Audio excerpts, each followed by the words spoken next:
Hi friends, आपका स्वागत है हमारे यूट्यूब चैनल फर्स्ट बीम पर। मेरा नाम ममता शर्मा है और आज की इस वीडियो में मैं टॉपिक 2 लेके आई हूँ जिसका नाम है विकास के सिद्धांत। इससे पहले की 2 वीडियो में मैंने टॉपिक 1 के बारे में पढ़ाया था और जो जिसमें बाल विकास के बारे में पूरा डिटेल से था।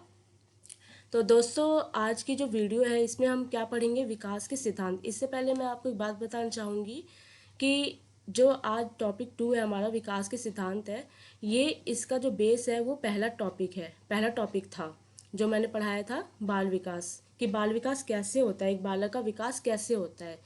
तो जिसने भी वो वीडियो नहीं देखी है, पहली मेरी वीडियोस नहीं देखी है, उनको वो देख ले, तभी उन बच्चों को, उन स्टूडेंट्स को समझ आएगा कि विकास के सिद्धांत क्या।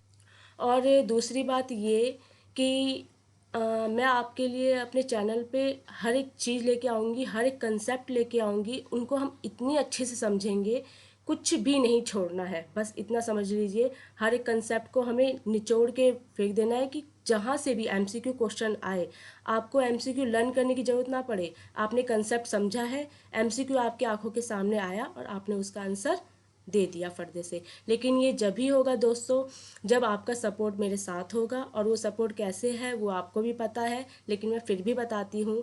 आपकी वीडियो के नीचे एक लाइक का बटन है, प्लीज़ उसको दबाइए और शेयर कीजिए। जो भी टेट एग्ज़ाम देने वाले स्टूडेंट्स हैं उन तक ज़्यादा से ज़्यादा इस वीडियो को शेयर कीजिए, सब्सक्राइब कीजिए और बेल आइकन ज़रूर दबाइए। तो चलिए दोस्तों, आज की इस वीडियो में हम चलते हैं, पढ़ेंगे विकास के सिद्धांत, समझेंगे। एक एक सिद्धांत को मैं अच्छे से एग्जाम्पल के साथ समझाऊंगी, ताकि आपको नोट्स बनाने की ज़रूरत नहीं है, आज देखते देखते ही आपको ये याद हो जाएगा। पहला पॉइंट क्या है हमारा, पहला पॉइंट है हमारा निरंतरता के सिद्धांत, प्रिंसिपल ऑफ कॉन्टिन्यूटी। निरंतरता का जो सिद्धांत है, इससे पहले मैं एक बात और बताना चाहूँगी। जो ये आज मैं 12 सिद्धांत लेके आई हूँ। विकास के जो सिद्धांत होते हैं, एक बालक के विकास के जो सिद्धांत होते हैं, उसके 12 सिद्धांत है। और ये जो 12 सिद्धांत है, वैसे तो 15 सिद्धांत होते हैं, बट 3 सिद्धांत का इतना पेपर में आता नहीं है, उन्हें हम इतना समझने की ज़रूरत भी नहीं है। इन 12 सिद्धांतों के कंसेप्ट को आप अच्छे से समझ लीजिए, ताकि पेपर में इन्हीं में से आता है और इनमें से आप सॉल्व कर सकते हो। तो जो ये 12 सिद्धांत है आपको आज अच्छे से समझने हैं। और पहला सिद्धांत क्या है, निरंतरता का सिद्धांत। तो निरंतरता का सिद्धांत क्या है देखो, जब एक बालक का जन्म होता है तो उसकी जो प्रक्रिया है वो जीवन भर चलती रहती है, विकास की प्रक्रिया। जब एक बालक अपने माँ के गर्भ में आता है तो उसकी जो विकास की प्रक्रिया है वो गर्भ से लेके मृत्यु तक चलती रहती है। ये मैंने आपको पहले टॉपिक में पढ़ाया हुआ है। तो क्या है, निरंतरता का सिद्धांत क्या कहलाता है कि एक बालक के विकास की जो प्रक्रिया है वो माता के गर्भ से लेके मृत्यु तक चलती रहती है। ठीक है, तो निरंतरता का सिद्धांत ये कहलाता है। चलते हैं अपने नेक्स्ट सिद्धांत की तरफ। सेकंड है एक रूपता का सिद्धांत। देखिए दोस्तों, एक रूपता का सिद्धांत क्या होता है, प्रिंसिपल ऑफ यूनिफॉर्म पैटर्न।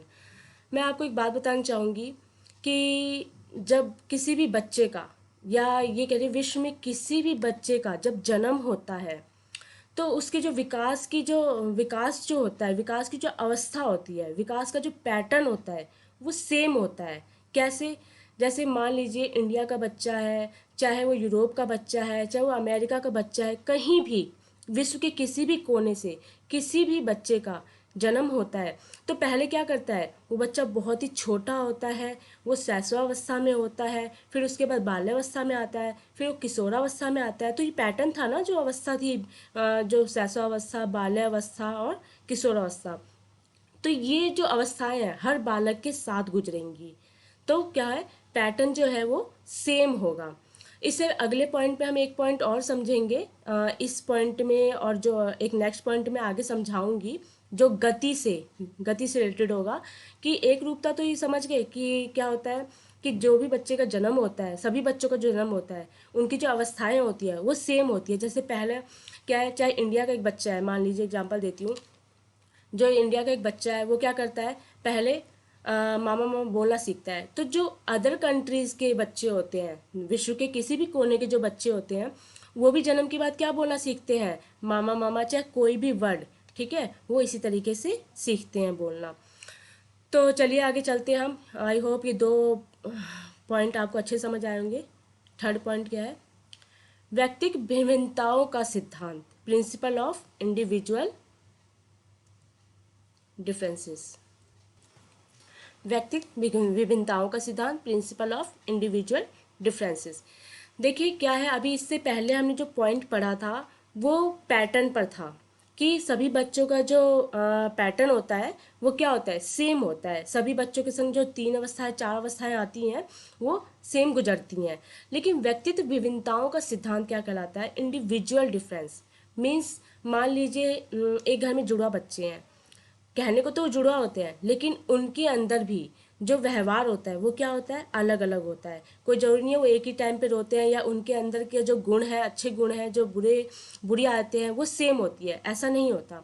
तो जो विश्व में चाहे मानव विकास में जितने भी व्यवहार होते हैं वो क्या होते हैं, व्यवहार में क्या पाया जाता है, विभिन्नताएं पाई जाती है। तो व्यक्ति विभिन्नताओं का सिद्धांत ये कहलाता है कि हर मानव विकास का जो व्यवहार है उसमें क्या पाया जाता है, विभिन्नताएं पाई जाती हैं। अगला है, फोर्थ पॉइंट है वंशानुक्रम और वातावरण के संयुक्त परिणाम का सिद्धांत, principle of joint product of heredity and environment.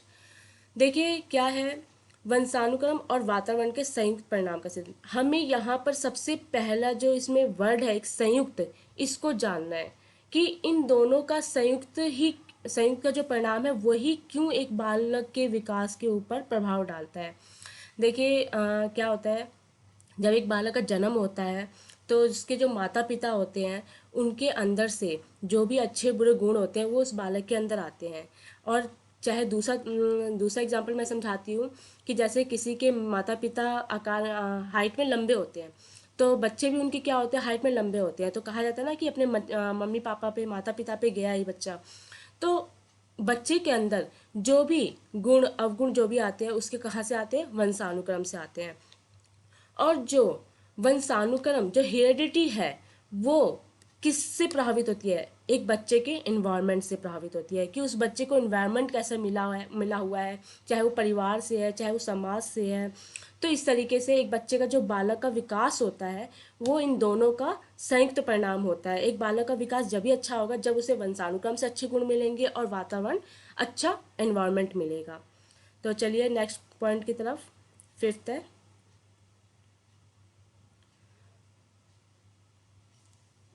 परिपक्वता और अधिगम का सिद्धांत। देखिए परिपक्वता और अधिगम का सिद्धांत क्या है, इस सिद्धांत के अंदर एक बालक के अंदर मैच्योरिटी आती है। मैच्योरेशन जो होती है, मैच्योरेशन कैसे आती है, जैसे एक बालक का जो विकास है और वृद्धि है वो एक परिपक्वता के कारण प्रभाव पड़ता है, ठीक है। यानी कि परिपक्वता का जो प्रभाव है वो विकास और वृद्धि पर पड़ता है। और जो प्रभावित हुए वृद्धि और विकास है वो बदले में क्या करते हैं, सीखने की प्रक्रिया पर प्रभाव डालते हैं। मीन्स प्रोसेस ऑफ लर्निंग, ठीक है, उसके ऊपर क्या करते हैं, वो प्रभाव डालते हैं। कैसे, मैं एग्जांपल समझाती हूँ। जैसे एक बच्चा है, किसी काम को करने के लिए वो उसके अंदर मैच्योरिटी है, जैसे वो पढ़ता है अच्छा पढ़ता है, बहुत अच्छा पढ़ता है, तो पढ़ने की मैच्योरिटी उसके अंदर है कि मुझे पढ़ना है अच्छे से, मैं इस चीज़ को काम को अच्छे से ख़त्म कर सकता हूँ। लेकिन अगर उसे दूसरा काम ही दिया जाए, मान लीजिए खाना बनाने का काम दिया जाए, चाहे कोई काम, उसके अंदर वो उसे नहीं पता कि कैसे बनाया जाता है, तो उसे खाना बनाने की मैच्योरिटी नहीं है कि वो कैसे बनाए, कैसे करे, उसको नहीं पता। तो कोई ज़रूरी नहीं है कि कोई बच्चा अगर एक काम में क्या है मैच्योरिटी पाता है तो दूसरे काम में भी मैच्योरिटी पाए, ऐसा नहीं है। और साथ ही में क्या है, ये इसके अधिगम से भी जुड़ा होता है।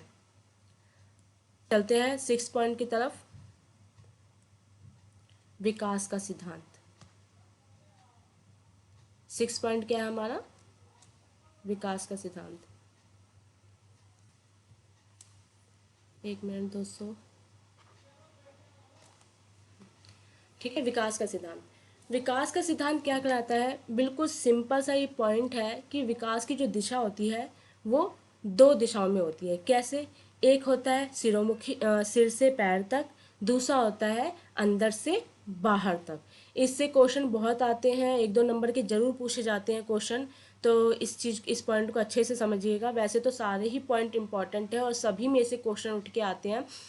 तो आप इन पॉइंटों को जब अच्छे समझ लेंगे, जो ये 12 के 12 पॉइंट है, तो कहीं से भी क्वेश्चन उठ के आए आप धड़े से आंसर दे देंगे, आपको थोड़ी सी भी हेजिटेशन नहीं होगी।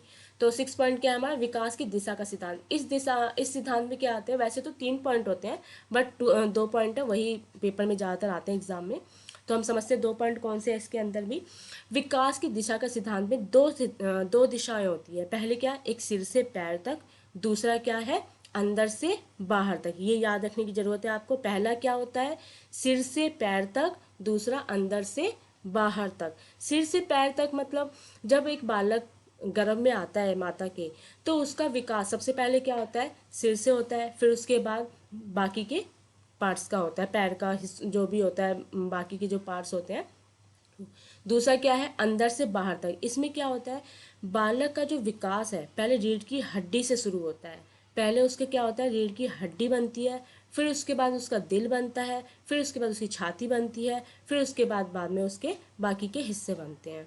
तीसरा आता है एक स्वरूप का, कि बालक का स्वरूप बनने के बाद ही उसकी प्रक्रियाएं शुरू होती है। मैं समझा देती हूँ फिर भी तीसरा पॉइंट भी, कभी बाय द वे क्वेश्चन आ भी जाता है, ऐसी बात नहीं है कि नहीं आता। तो तीसरा क्या है? स्वरूप की प्रक्रिया, मतलब स्वरूप बनने के बाद ही प्रक्रिया। तीसरा पॉइंट ये है इसका, कि जब बालक की एक सारी मांसपेशियां विकसित हो जाती हैं, तो भी वो क्या कर सकता है? किसी कार्य को करने में सफल हो पाता है। चलते हैं नेक्स्ट पॉइंट की तरफ, अपने 7th पॉइंट की तरफ। वृद्धि और विकास की गति दर में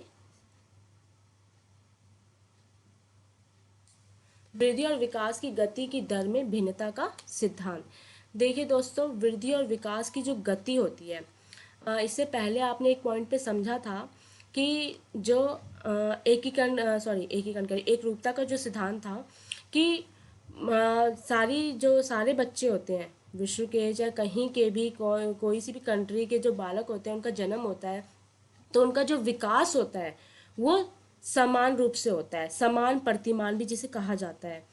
तो समान प्रतिफल कि समान रूप से तो उनका विकास होता है, लेकिन जो उनकी विकास की जो गति है वो हर बालक में विशिष्ट रूप से होती है। जैसे मैं आपको समझाती हूँ कैसे, कि 2 बालक है, ठीक है। क्या है? 2 बालक है, एक बालक के अंदर जल्दी से, ठीक है, जो मेंटली डेवलपमेंट है वो जल्दी हो गया, ठीक है, वो अच्छे तरीके से अपने पूरे काम को कर लेता है, समझदारी के संग काम कर लेता है। एक दूसरा बालक है, उसके अंदर क्या है? अभी मेंटल डेवलपमेंट बिल्कुल भी नहीं हुआ। तो उसमें उस जो पहले बालक है, उसने क्या किया? मेंटल डेवलपमेंट में क्या किया? जल्दी जल्दी अपना वो कर लिया, विकास कर लिया। तो इस तरीके से वृद्धि और विकास की गति क्या होती है? हर मानव में अलग अलग पाई जाती है। विकास तो सबका सेम होता है, समान होता है, लेकिन जो विकास की गति है, कोई जल्दी अपने व्यवहार में सुधार पा लेता है, कोई लेट अपने व्यवहार में जो सुधार है वो लेट पाता है। तो इस तरीके से क्या है कि वृद्धि और विकास की जो गति होती है वो क्या होती है? भिन्न भिन्न होती है। आगे चलते हैं नेक्स्ट पॉइंट की तरफ। 8th पॉइंट है हमारा विकास की भविष्यवाणी का सिद्धांत। देखिए, विकास की भविष्यवाणी का सिद्धांत क्या कहलाता है, कि हमें जब एक बालक का विकास हो रहा होता है, तो उसमें हम पहले से भविष्यवाणी कर सकते हैं। किस तरीके की भविष्यवाणी, मैं बताती हूँ आपको। जैसे एक बालक है, रेंग के चलता है, धीरे धीरे क्या करता है? वो घुटनों के बल पैरों के बल खड़ा होना सीख जाता है, किसी चीज़ को पकड़ पकड़ के चलना सीखता है। तो हम घर में भी, आपने देखा होगा, आपके भी छोटे बच्चे कभी होंगे घर में, तो बड़े लोग बात करते हैं ना कि ये जल्दी चलने लगेगा, अब ये 1 महीने के अंदर चलने लग जाएगा। ये हमारे बड़े लोग ऐसे बताते हैं बच्चों के बारे में। चाहे एक बच्चा है, वो क्या करता है? कुछ शब्द बोलता है, माँ शब्द बोलता है, लेकिन वो पूरा माँ शब्द को ढंग से नहीं बोल पाता। तो हम लोग क्या लगाते हैं कि भविष्यवाणी करते हैं कि हाँ, ये बच्चा अब थोड़े ही दिनों में क्या बोलने लग जाएगा? माँ बाप पापा जो भी है शब्द बोलने लग जाएगा। तो इससे क्या है? विकास की भविष्यवाणी हो सकती है, ठीक है। जो बच्चे का विकास होता है उसमें हम भविष्यवाणी भी कर सकते हैं। 9 पॉइंट है हमारा सामान्य से विशिष्ट की ओर विकास का सिद्धांत। देखिए, जब बालक का विकास होता है तो पहले क्या करता है, वो सामान्य क्रियाएं करता है, सारी क्रियाएं क्या करता है, सामान्य रूप से करता है। फिर जैसे जैसे उसका विकास होता रहता है वो क्रियाओं को क्या करता है, विशिष्ट रूप में करने लग जाता है। जैसे मैं एग्जांपल देती हूँ इसका आपको। पहले एक बच्चा है, तो मान लो किसी भी खिलौने को वो पकड़ना चाहता है, तो बच्चा क्या करता है, डायरेक्ट जाके उसके ऊपर अपना हाथ ही नहीं रखता, वो पूरा हाथ ऐसे ऐसे हिलाता रहता है, पूरा हाथ मारता है उसके ऊपर, कि वो लेने को क्या करता है, चाहता है कि हाँ मैं ये ले लूँ। लेकिन उसको ये नहीं पता कि मैं जाके उसको सीधा पकड़ लूँ, बस वो क्या करता है, हाथ मारता रहता है। फिर ये अभी इस टाइम क्या कर रहा है, वो सामान्य क्रियाएं कर रहा है। लेकिन जब वो बच्चा थोड़ा सा और बड़ा होता है, उस बालक के विकास में क्या होता है और इम्प्रूवमेंट हो जाती है और थोड़ी सी, तो वो क्या करता है, जाता है डायरेक्ट और उस खिलौने पे ही डायरेक्ट क्या करता है, वो अपना फिंगर सकता है, अपनी उंगलियों से अपने वो पकड़ता है। तो जिससे क्या होता है, वो विशिष्ट क्रियाएं करने लग जाता है। जैसे मैं आपको एक पॉइंट और दे रही हूँ, समझा रही हूँ मैं, कि जैसे एक बालक है छोटा, जब वो बचपन में होता है, तो वो क्या करता है, सारी जितने भी पक्षी होते हैं वो सबको क्या कह के बुलाता है, चिड़िया चिड़िया चिड़िया चिड़िया कह के बुलाता है। लेकिन जब वो थोड़ा सा और बड़ा हो जाता है, उसका विकास और ज़्यादा हो जाता है, तो वो हर हर पक्षी को उसके नाम से पहचानने लग जाता है। जैसे तोता है तो तोता को तोता ही बोलेगा, कबूतर है तो कबूतर को वो कबूतर ही कहेगा, कौवा है तो कौवे को वो कौवा ही बोलेगा। तो इस तरीके से क्या है, एक बालक का विकास जो है वो सामान्य से विशिष्ट की ओर होता है। नेक्स्ट है अगला, एकीकरण का सिद्धांत। एकीकरण का सिद्धांत देखिए, जो मैंने अभी आपको ये पॉइंट समझाया था, 9th पॉइंट पहला वाला, थोड़ा सा ये उससे बच्चे उसमें कंफ्यूज हो जाते हैं इन 2 पॉइंटों में, कि सामान्य से विशिष्ट और एकीकरण के सिद्धांत में जो एग्जाम्पल है, वो जो मैं एग्जाम्पल बताऊंगी आप ये कहेंगे कि मिलता जुलता एग्जाम्पल है, लेकिन नहीं, इन दोनों एग्जाम्पलों से क्या होता है, सिद्धांत के अलग अलग चीज़ें वो होती हैं। जैसे बताती हूँ मैं आपको एकीकरण का सिद्धांत क्या होता है। जैसे बालक है, इस सिद्धांत में क्या करता है, जो बालक का विकास होता है वो कैसे होता है, पहले क्या करता है कि इस सिद्धांत के अनुसार बालक के विकास में सबसे पहले, जैसे एक हाथ का एग्जांपल दे रही हूँ, कि बच्चे को थोड़ा सा चावल दिया जाता है खाने को, तो क्या करता है, पहले पूरे बाजू के संग पूरा हाथ उस पर मारता रहता है, पूरे हाथों से बटोरता रहता है वो। उसे ये नहीं पता कि मुझे उसे उंगली से उठा के खाना है। वो क्या करता है, पहले पूरा हाथ मारता है उसके ऊपर उस चावल को पाने के लिए। लेकिन जैसे जैसे उसका विकास होता है, फिर धीरे धीरे क्या करता है, उसे पता है कि इस चावल को मुझे कैसे खाना है, उंगलियों से उठा के खाना है। तो वो क्या करता है, अपनी उंगलियों का प्रयोग करता है। तो इस सिद्धांत में क्या होता है, पहले बालक अपने बाजुओं का प्रयोग करता है, फिर अपने हाथ का प्रयोग करता है, फिर उसके बाद अपने बिल्कुल जो उस सामान को क्रिया करने के लिए ज़रूरत होती है, जैसे उंगलियों की, उसको वो प्रयोग करता है। तो एकीकरण का सिद्धांत ये कहलाता है। नेक्स्ट है 11th, मूर्त से अमूर्त की ओर सोचने का सिद्धांत। मूर्त से अमूर्त सोचने का सिद्धांत, मूर्त से अमूर्त की ओर सोचने का सिद्धांत। देखिए क्या है, कंक्रीट टू अब्स्ट्रैक्ट। मैं इसको समझाती हूँ कि मूर्त से अमूर्त की ओर सोचने का सिद्धांत क्या है। जैसे एक बालक है, पहले हमारे घर में, जैसे एग्जाम्पल, हमारे घर में जो बालक होता है तो हम उसको क्या करते हैं, कोई भी चीज़ दिखा के उसको समझाते हैं। जैसे मान लीजिए कि एक टीचर है, ठीक है, एग्जाम्पल दे रही हूँ मैं, एक टीचर है, वो अपने क्लास के बच्चों को, छोटे बच्चों को, वो एप्पल के बारे में समझाना चाहती है, उनकी उसकी पहचान करवाना चाहती है एप्पल की। तो क्या करती है, एप्पल का चित्र बनाती है, या सचमुच का एप्पल लेके आती है, या एप्पल के रूप में सेम उसके जैसे खिलौना लेके आती है, और वो सभी बच्चों क्या करती है, दिखाती है कि देखो ये बच्चों क्या है, एप्पल है।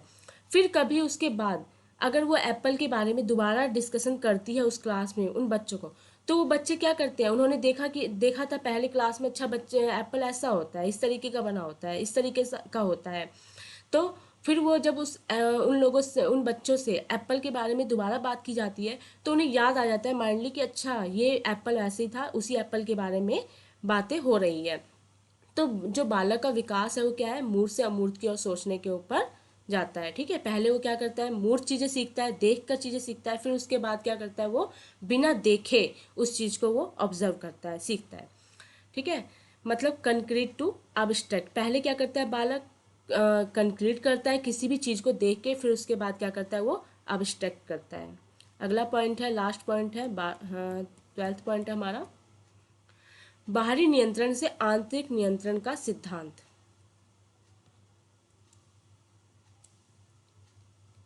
बाहरी नियंत्रण से आंतरिक नियंत्रण का सिद्धांत, principle of outer control to inner control. देखिए इसमें क्या है, जैसे मान लीजिए एक बालक होता है, जब तक वो छोटा होता है तो उसमें जो अपने ऊपर किसी भी व्यवहार को, ठीक है, या फिर नैतिकता को या मौलिकता को काबू पाने का नियंत्रण नहीं होता है।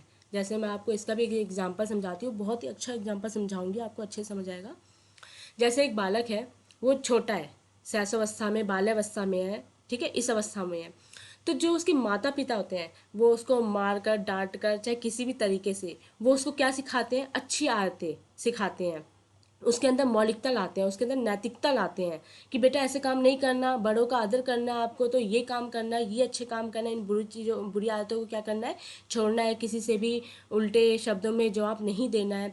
तो सबसे पहले क्या करते हैं, जो माँ बाप होते हैं वो बच्चों के मौलिकता पर क्या करते हैं, नियंत्रण काबू करवाते हैं, ठीक है, उन्हें डांट कर, चाहे समझा कर, किसी भी तरीके से।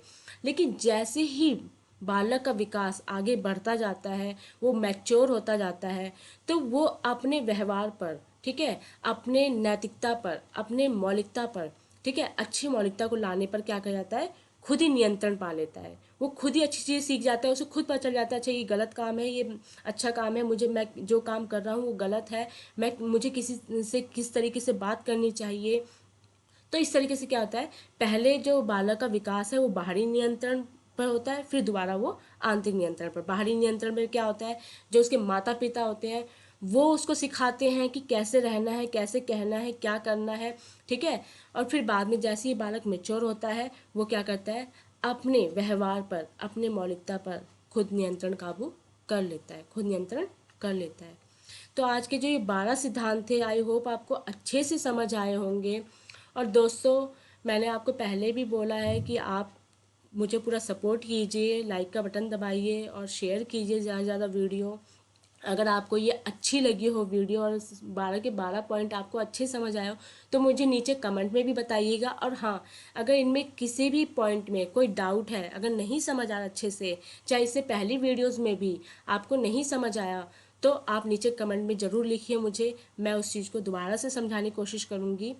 तो चलिए दोस्तों चलते हैं, और मैं आगे आगे की जो वीडियोस है उसमें लेके आऊँगी, आगे की क्लास में लेके आऊँगी आनुवंशिकता और वातावरण का प्रभाव। देखिए दोस्तों, एक बात बताना चाहती हूँ मैं आपको, आप जो नए स्टूडेंट होंगे, जो सीटेट का एग्ज़ाम फर्स्ट टाइम देने वाले होंगे, वो एक चीज़ कन्फ्यूज़न में होंगे। मैं आज ये कन्फ्यूज़न दूर कर देती हूँ कि वो बच्चे सोचेंगे पहला पहला टॉपिक था उसमें भी यही पॉइंट चल रहा था, बालक का विकास, दूसरा पॉइंट है ये जो दूसरे टॉपिक है जो उस सिद्धांत में भी यही चल रहा है, निरंतरता का सिद्धांत, तो आनुवांशिकता का सिद्धांत।